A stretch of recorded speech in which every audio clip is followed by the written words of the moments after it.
안녕하세요. 오늘은 유기니아 펠렛에 대해서 이야기를 해보려고 합니다. 다들 아시다시피 유기니아는 생식을 주식으로 먹어야 하지만 생식을 챙겨주기 어려운 날도 있고 생식만으로는 부족한 부분들도 있기 때문에 많은 분들이 펠렛과 생식을 병행해서 같이 먹이고 있어요. 물론 저도 하루에 한두 번은 생식을 챙겨주고 있긴 하지만 새장에는 항상 펠렛을 넣어두고 언제든지 펠렛을 먹을 수 있게끔 해놓고 있어요. 그런데 펠렛도 종류가 굉장히 많이 있잖아요. 이 많은 펠렛 중에서 어떤 펠렛을 먹이는 게 유기니아에게 좋을지 제 개인적인 생각이 듬뿍 담겨있는 유기니아 추천 펠렛과 비추천 펠렛을 말씀드려 볼까 해요. 그럼 바로 시작하겠습니다. 고고! 아이고. 첫 번째 추천 펠렛은 저철분 펠렛이에요. 유기니아는 철분을 과잉으로 저장하는 병을 가지고 있기 때문에 펠렛도 저철분으로 먹이는 게 좋아요. 저철분 펠렛 중에서는 베타판 파라다이스가 가장 유명해요.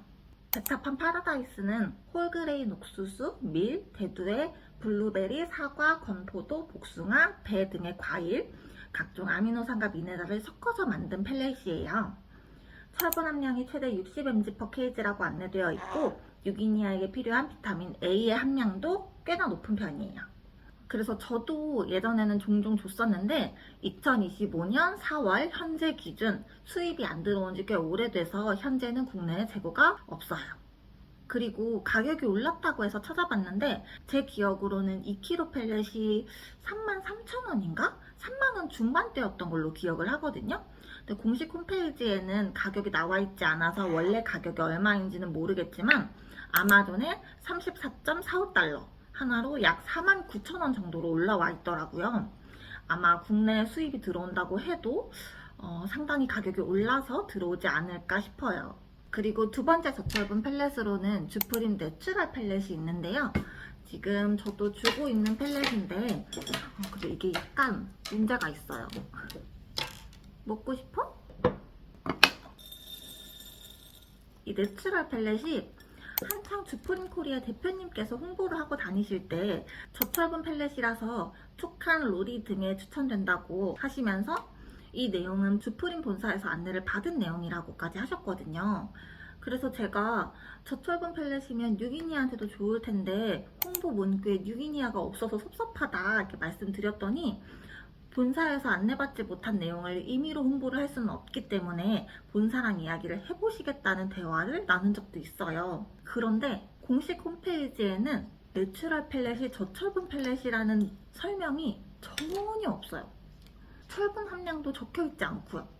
샐러리, 당근, 파슬리, 비트, 블루베리, 크랜베리 등의 채소가 들어가고 조선류도 5%대로 높은 편이기는 하지만 펠렛의 기본이 되는 옥수수, 대두, 귀리, 보리 이런 곡물들은 다 가루로 들어가는 데다가 설탕과 식물성 기름이 꽤나 앞쪽에 기재되어 있어서 성분상으로 봤을 때 엄청 좋은 펠렛이라고는 딱히 못 느꼈어요. 근데 그래도 파미와 색소, 향료는 들어가 있지 않아서 그냥 무난한 펠렛이다 정도이지 않을까 싶습니다.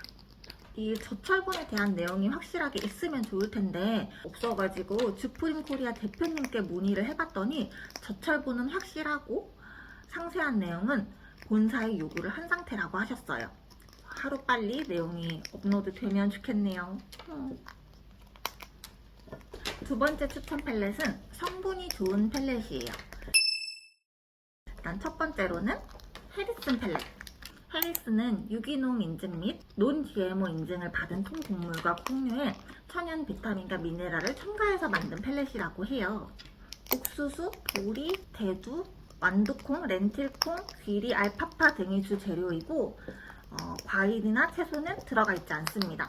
당연히 인공 색소, 향료, 설탕 등도 들어가 있지 않아요. 인공 방부제가 들어가 있지 않아서 보존하기 좋은 포장지로 패킹되어 있어서 원래 포장지에 보관할 것을 권유하고 있고 개봉 후 8주 이내에 소비를 하라고 안내가 되어 있는 등 펠렛 보관에 대해서도 자세하게 설명되어 있더라고요. 이거 줄까? 해리슨 펠렛은 이렇게 생겼습니다. 먹고 싶어? 펠렛의 문제는 현재 국내에서 수입되고 있는 제품이 하이포텐시와 파워트리트 두 종류밖에 없는데 이 두 종류 다 털갈이식이나 번식기에 먹이는 고열량의 펠렛이기 때문에 해리슨을 주 펠렛으로 먹이고 싶다면 어덜트 라이프타임 혹은 페퍼 라이프타임 펠렛을 직구해야 한다는 단점이 있어요. 그리고 다음은 탑스. 탑스 역시 해리슨과 마찬가지로 유기농 인증 및 논 GMO 인증을 받은 재료들을 사용하고 있고 인공 색소, 향료, 방부제, 설탕 등을 일체 사용하지 않다고 설명되어 있어요. 이게 지금 애기들한테 주고 있던 건데 이것도 펠렛 중 유일하게 곡물이 아닌 알파파가 제일 앞에 기재되어 있을 정도로 함유량이 높고 기장, 보리, 쌀, 퀴노아 등의 곡물도 들어가기는 하지만 호박, 민들레잎, 당근, 시금치 등의 채소들도 들어가고 로즈힙, 로즈마리, 쐐기풀 등의 허브류도 들어가요. 알파파의 함유량이 높은 거는 펠렛만 봐도 알 수 있는데 보이세요? 아이고 왜 굉장히 초록초록하고요. 냄새도 그 예전에 토끼 키울 때 줬던 그 토끼 사료 냄새, 알파파 냄새가 확 나요. 알파파 덕분인지 주섬유도 8%대로 제일 높아요. 다음은 라우디부시. 이 라우디부시는 공식 홈페이지에는 성분표가 따로 나와 있지 않더라고요. 그냥 옥수수, 밀, 대두박에 비타민과 미네랄 보충제, 천연 보존료를 첨가했다. 설탕 및 색소는 첨가되어 있지 않다. 펠렛 만드는 방식이 압출식이 아니라 스팀을 사용해서 영양소 파괴를 최소화했다 라고 설명이 되어 있었고요. 그래서 원료는 라우디부시 공식 수입사인 버드아레나 대표님께서 적어주신 이 성분표를 참고해서 보고요. 유기농인지 논 GMO인지 뭐 이런 내용은 전혀 없어서 아마 아니지 않을까 싶은데 그래도 제가 성분이 좋은 펠렛에 라우디부시를 넣은 이유는 일단 국내에 유통되고 있는 펠렛 브랜드 중에서 유일하게 처방식을 제조할 수 있는 기술력이 있다는 점, 외국 커뮤니티에서도 해리슨 탑스와 함께 추천하는 펠렛으로 자주 언급되는 펠렛이라는 점, 그리고 효모 세포벽 추출물이 들어가 있다는 점 등의 이유로 해리슨 탑스와 어깨를 나란히 둬도 괜찮지 않을까 싶습니다. 제가 라우디부시의 큰 장점이라고 생각하는 게 이 효모 세포벽 추출물이 함유되어 있다는 거예요. 이 효모 세포벽 추출물은 곰팡이 독소인 아플라톡신과 결합하는데 혹시라도 앵무새가 아플라톡신을 섭취하더라도 효모 세포벽 추출물 덕분에 아플라톡신이 감소하거나 제거된다고 해요. 이 아플라톡신은 견과류나 씨앗, 옥수수 같은 곡물에 잘 생기기 때문에 앵무새들이 섭취할 가능성이 높은데 이 효모세포벽 추출물이 들어가 있는 라우디부시를 주 펠렛으로 먹는다면 조금 더 안전하고 건강하게 키울 수 있지 않을까 싶어요. 그런데 성분표를 아무리 봐도 이 효모세포벽 추출물이 안 보이더라고요. 그래서 또 라우디부시 공식 수입사인 버드아레나 대표님께 여쭤봤어요. 그랬더니 대표님이 바로 본사에 문의를 해서 답변을 받아주셨는데 이 성분표에 있는 이 건효모가 바로 효모세포벽 추출물이라고 하네요.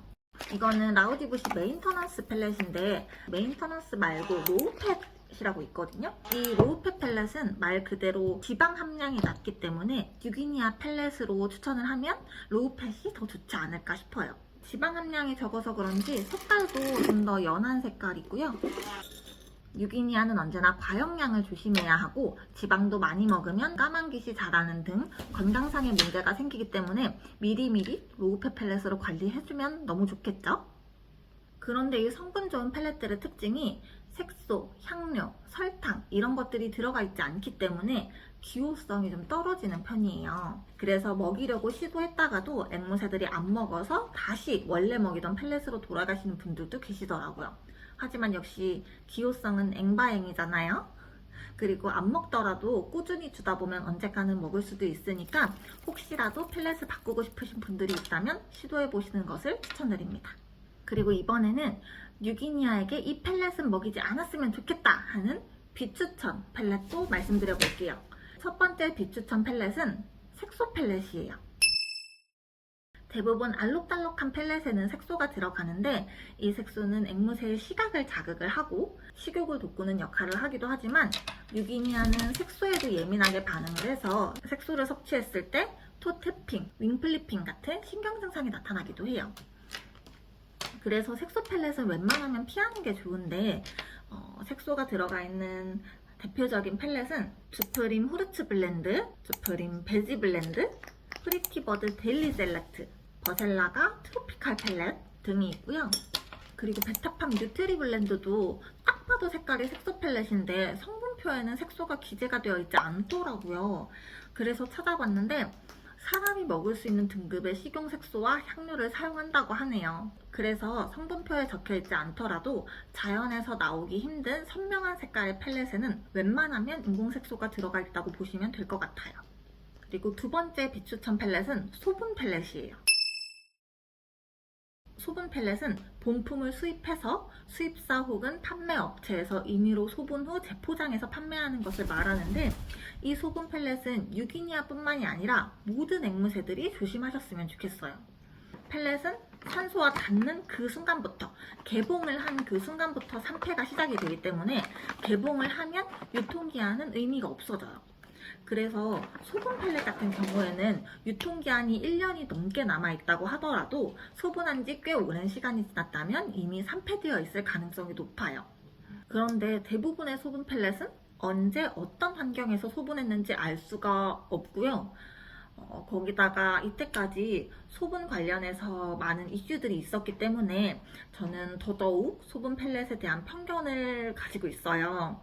예를 들면 청결하지 못한 환경에서 소분을 하는 거는 굉장히 흔한 일이었고, 배송 중에 포장지가 터져서 본품을 팔 수 없는 펠렛을 소분하는 일도 있었고, 유통기한이 지난 펠렛을 소분한 다음 유통기한을 임의로 적어서 유통기한이 지나지 않은 펠렛인 척하는 경우도 있었고, 물론 청결하게 관리하면서 철저하게 소분을 하는 것도 있겠지만 소분 환경과 소분 일자 등이 확실하지 않은 곳에서 소분하는 펠렛을 우리 아이들에게 먹이는 건 조금 위험하지 않을까 싶어요. 네, 이렇게 추천 펠렛과 비추천 펠렛에 대해서 말씀을 드려보았는데요. 물론 추천, 비추천은 제 개인적인 생각일 뿐 제가 추천한다고 해서 무조건 좋다는 것도 아니고요. 제가 추천하지 않는다고 해서 무조건 안 좋다는 것도 아니에요. 이 사람은 이런 이유로 이렇게 생각하는구나 하고 봐주시면 좋을 것 같습니다. 그리고 추천 펠렛과 비추천 펠렛 모두에 속하지는 않지만 다른 분들이 많이 먹이시는 펠렛 몇 종류에 대해서도 간단하게 이야기를 나눠볼까 해요. 프리티버드 내추럴 골드, 과당과 파묘가 함유되어 있고 조지방이 8%대로 꽤 높은 편이에요. 인공색소는 첨가되어 있지 않다고 합니다. 피스타쿠스 오메가, 파묘와 과당이 꽤나 앞쪽에 기재되어 있고 조단백질 23%, 조지방 15%로 굉장히 높은 편이라 유기니아에게는 맞지 않아요. 피스타쿠스 미니, 해바라기유가 들어가 있고 조단백질 15.1%, 조지방 7.5%로 오메가보다는 낮은 편이네요. 하겐하리 트로피칸 라이프타임 포뮬라, 인공 방부제, 색소, 향료를 사용하지 않았어요. 당근, 알파파 등 천연색소로 색을 내고 포장지를 열면 풍선껌 향 같은 달달한 향이 나는데 이게 바나나 오일, 오렌지 오일로 인해서 나는 향이라고 해요. 인공향과는 다르게 개봉 후 시간이 지남에 따라 점차 사라진다고 합니다. 히긴스 인튠, 역시나 설탕과 카놀라유가 꽤나 앞쪽에 기재되어 있어요. 크랜베리, 사과, 블루베리, 샐러리, 비트, 파슬리 등의 과일과 채소가 들어가 있어요. 아나토 추출물, 강황, 비트 주스로 색을 냈고 천연 바나나 향, 천연 파인애플 향, 천연 감귤 향을 첨가했다고 합니다. 유어 패럿, 바이탈 펠렛 허브 블렌드, 비교적 최근에 버드플라잉에서 수입을 시작한 펠렛이죠. 강황, 민들레, 쐐기풀, 샐러리 등의 허브 가공품이 들어가 있다고 하네요. 설탕, 인공 방부제, 인공 색소, 인공 항산화제는 첨가되어 있지 않다고 합니다. 조단백이 11.8%로 낮은 편이라서 좋아요. 유어 패럿, 바이탈 펠렛, 과일 앤 야채 블렌드, 허브 가공품이 꽤나 앞쪽에 기재되어 있고 바나나, 건포도, 토마토, 비트, 사과, 당근, 파파야, 코코넛, 베리류 등 다양한 과일과 채소가 들어가 있어요. 하지만 제일 마지막에 스피루리나가 함유가 되어 있는데 스피루리나는 영양소가 풍부해서 슈퍼푸드로 불리기도 하지만 과용량에 주의해야 하는 유기니아에게는 권장되지 않는 식단이기 때문에 주의해야 할 필요가 있어요. 근데 제일 마지막에 기재되어 있어서 아주 소량만 들어갔을 거라서 괜찮지 않을까 싶기도 하고요. 네, 이 외에도 다양한 펠렛들이 있지만 이 정도로 마무리해 보도록 하겠습니다. 혹시나 또 궁금한 펠렛이 있다면 직접 찾아보셔도 좋을 것 같고요. 아니면 댓글에 적어주시면 저도 한번 찾아보고 같이 이야기 나눠보면 좋을 것 같아요. 그럼 이 영상이 펠렛을 선택하는데 조금이나마 도움이 되기를 바라면서 우린 다음 영상에서 또 만나요. 친구들 이리 와서 인사해줘. 안녕. 귀여워.